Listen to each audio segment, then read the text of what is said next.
Hello guys, today we are going to review the Razer Cobra Hyperspeed. This is the latest mouse of the Cobra lineup by Razer.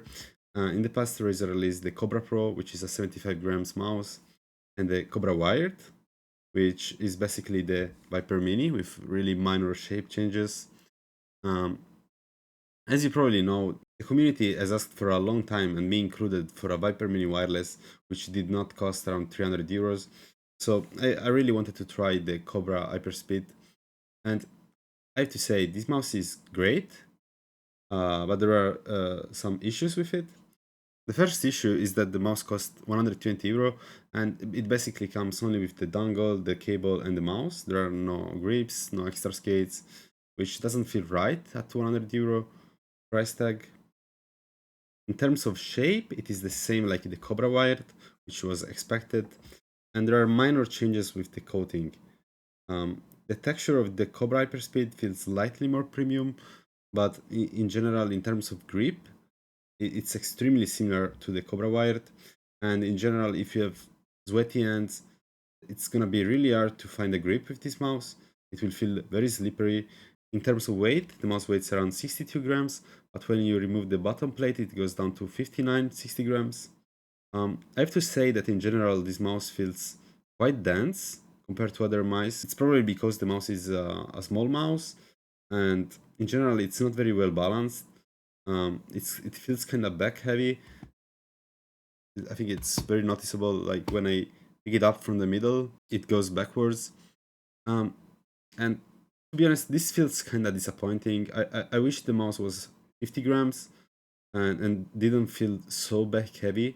And I feel like this was kind of made on intention by Razer, so that people interested in very lightweight mice will still be interested in the signature edition Viper Mini wireless.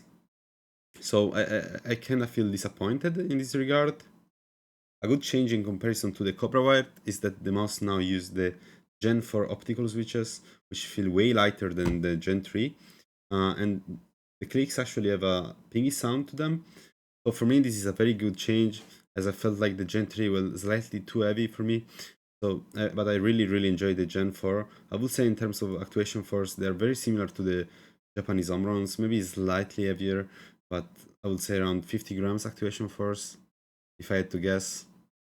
And as per usual, the quality control in latest Razer mice is impeccable. There is no side-to-side wobble on the main clicks, like none. But there is some post travel, which actually makes the buttons more spammable, and that's nothing you really notice in game when playing. There is also change in the scroll wheel encoder. Razer is now using an optical encoder, which has way more defined steps in comparison to the Razer Cobra Wired, but also the Viper Mini, which, if I'm not mistaken, were using a Kale encoder, which was way smoother. But it was actually something I was enjoying in these mice, and nothing I really disliked. But I know that these Kale encoders were a point of failure, so it's nice to see that Razer is trying to solve this issue by updating the encoder. The skates are completely fine; they're on the control side, and for me, they're completely usable, and I don't see a single reason to swap them out. They're pretty good, and I would say they are absolutely fine for the most people. So I've used this mouse on Fortnite, and it has been a pleasing experience, to be honest. The new clicks are really enjoyable to use, and overall the mouse performs very well, like per usual from other Razer mice. But if I have to be honest, and if I have to ask myself the question, do I perform any better in comparison to the Cobra Wired, which is 35 euros and not 120? The answer is basically no. The mice are basically the same. They have the same performances. There are just small tweaks in it, and obviously it's a wireless format. But if you're on a budget, you can just buy the Cobra Wired, or if you find in some local stores the Viper Mini, it will be just fine and perform as good as the Cobra Wireless Hyperspeed. In conclusion, the mouse is not bad, and I think for long-time fans of the Viper Mini, it can be a decent buy. But I feel like the mouse is really overpriced, considering there are no grips, no extra skates, basically nothing coming with the box, and to be honest, a poor coating. Um, I expected to see at least a better coating considering the price tag. And when I compared this mouse to another mouse which has a very similar shape, it's wireless, and it's the SH01 from Rome. To be honest, it doesn't make sense to buy the Hyperspeed, as this mouse has the same exact performance. It costs less than half of it, offers 8K polling rate, extra grips, extra skates, hot swappable switches.